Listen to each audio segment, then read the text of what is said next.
Okay, so we all know that COVID-19 has brought the economy to its knees, and the global pandemic at the same time is working on possibly the greatest financial crash of our lifetime. But let's not talk ourselves into this. So how does the real estate market look today? Joining us now to discuss all this is... I don't think we need any other further introduction. Good morning to you, Mike. How's things? Really good, thanks. Nice to see you. I hope you don't mind us playing with it. I've heard it before. I think you might have heard it before, yes. Yeah, once or twice. Don't change it, it works. No. How's the market doing? Well, it's actually doing quite well considering. I mean, we've just come out of a pandemic and a global crisis, but surprisingly, I was here 4 weeks ago and I followed on from an economist that predicted huge falls. Doom and gloom. Yeah. So if we look at, so I've looked at the stats, the REINZ stats for May, and I think you have to write those off, and April before that, because obviously not a lot of activity in lockdown, but we've moved on from there, and it was like the retail revenge spend.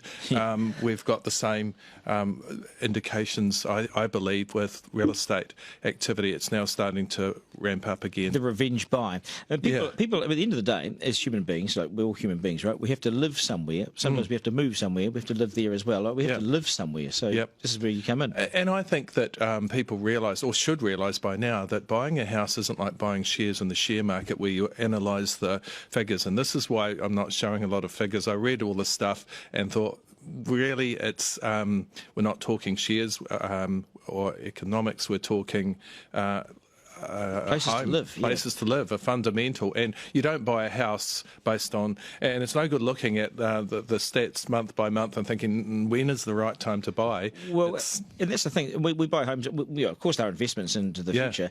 That just happens anyway. I buy a home because it's a home. Yeah. And you drink coffee because you like it. If you added all the coffees up, you think, well, I've just wasted so much money. But you do it because you like it. You buy a home because you like it. You travel at what's the return on investment at the end of the day when you've just spent... You have kids because you like spending money on them. So like an apartment versus a townhouse versus a standalone home, what's your advice there? What suits you, different strokes for different folks. Look, typically land goes up more than property, in fact, more than the buildings. But look, at the end of the day, it's what suits you best. There'll be apartments in Auckland that have done particularly well and some that have done particularly badly. But property, you should look at the long term. And if you're looking at last month's performance across New Zealand, then to make a decision to buy or when to buy, it's probably not the right thing to do. Property always goes up in the end, doesn't it? Yeah. I mean, if you look at the history of property, yes, it corrects, but it corrects on the way up. Yeah. Look, it'll. I don't think, as long as the sun rises on the east, and it did this morning, I noted. Is it confirmed? Yeah, it was. Well, so far it's moving in a westerly direction. So as long as that's happening, then you're going to have rises and falls in property. You don't see a line. I don't think we've seen one ever. So it's either going up or it's going down.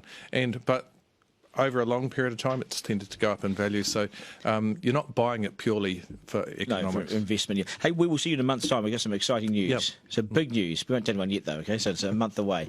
Some exciting news. That is, of course, real estate and mortgages. It is 12 minutes away from 9. Good to see you, Mike. Nice to see you. Never a bad time to buy a house. No. So long as you can service the debt. The issue is getting the money at the moment. Banks are making you jump through hoops. Yep, and stretch yourself, mate. I'll always say that. After the break.